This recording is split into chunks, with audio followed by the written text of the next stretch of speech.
Hi guys! Gusto ko lang i-share itong first activity namin noong first semester sa Animal Science.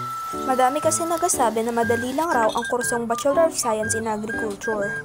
And I want to prove na mali sila. According to our prof, Bachelor of Science in Agriculture ay isa sa pinakamahirap na kurso, physically and mentally. And as agriculture student, masasabi ko talaga na mahirap siya. Lalo na't hindi aligned ang strand ko sa kursong ito. Yung sinasabi nilang tanim-tanim lang daw? Nagkakamali sila.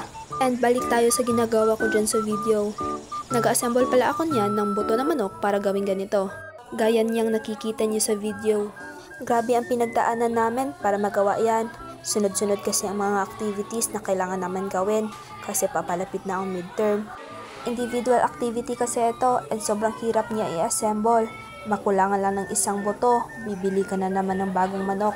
And ito pa, dapat memorize namin lahat ng buto. I-identify pa kasi namin yan sa harap ni Prof. Kaya kanya-kanya kaming memorize sa bawat sulok. Hindi man siguro halata nag-ikram, no? And share ko lang guys, yung mga butong yan, yung iba, naku, grabe yung amoy. Kahit nga si Prof napapatawa na lang rin. Yun lang guys, thank you sa pakikinig. Babush!